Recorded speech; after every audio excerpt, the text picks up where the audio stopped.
Niat diterimanya sebuah amalan adalah ikhlas. Dan kemarin kita katakan, sebesar apapun sebuah amalan, sebelum orang yang melakukannya tersebut bersaksi bahwa tiada Tuhan selain Allah dan bahwa Muhammad adalah utusan Allah, maka di sisi Allah amalan tersebut tidak dinilai. Insya Allah miliaran rupiah, miliaran, yakni triliunan yang dia sodakohkan di jalan Allah, namun dia bukanlah orang yang bersaksi bahwa la ilaha illallah dan Muhammad Rasulullah, maka hal ini tidak berarti apapun di sisi Allah subhanahu wa ta'ala. Kemarin telah kita jelaskan. Maka syarat diterimanya sebuah amalan yang pertama adalah ikhlas, kau lakukan hanya bagi Allah subhanahu wa ta'ala. Oke, cukupkah ikhlas?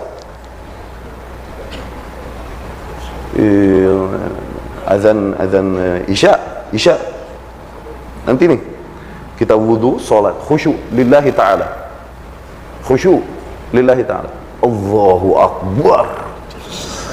Kemudian kita sholat Isya 5 rakaat. Boleh gak? Boleh gak? Rakaat kelima kita persembahkan untuk Allah subhanahu wa ta'ala, tidak yang lain. Kita baca Al-Fatihah. Al-Fatihah bagus? Bagus. Kita ruku hanya kepada Allah subhanahu wa ta'ala.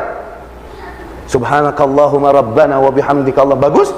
Kita sujud di rakaat kelima hanya kepada Allah subhanahu wa ta'ala. Aqrabu ma yakunul abdu bi rabbih wa huwa sajid. Sedekat-dekatnya hamba dengan Allah adalah ketika dia sujud. Oke. Boleh sholat Isya 5 rakaat? Kenapa? Kalaupun kenapa nggak boleh? Karena tidak sesuai dengan yang dicontohkan oleh Rasulullah. Itulah kalimat syahadat yang kedua. Ketika seorang bersaksi bahwa Muhammad adalah Rasulullah Sallallahu Alaihi Wasallam.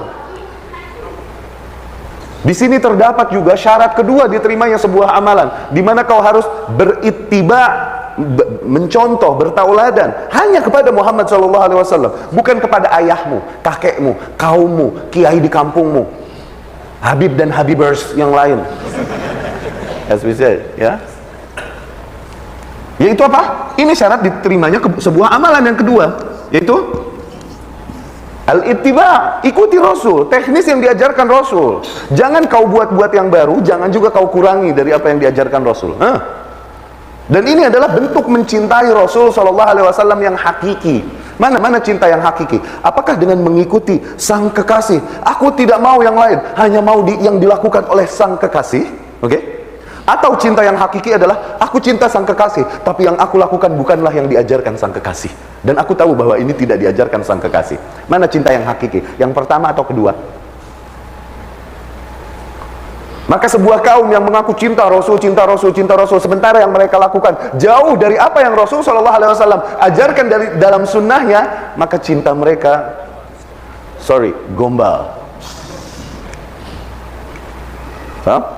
Allah Subhanahu wa taala berfirman, "Qul in kuntum tuhibbunallah fattabi'uni yuhibbukumullah." Katakanlah ya Muhammad kepada manusia, apabila memang benar kalian mencintai Allah, maka ikuti aku. Yuhibbukumullah, hanya dengan mengikutiku barulah Allah akan balas cinta kalian.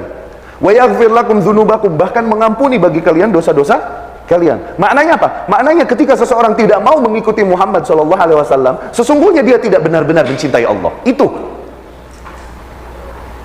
ulama berkata ayat ini ayat mihnah, ayat ujian, ayat standar barometer. Kecintaan seseorang kepada Allah Subhanahu wa taala tergantung kadar beritibanya kepada Muhammad sallallahu alaihi wasallam. Dapat? Ya?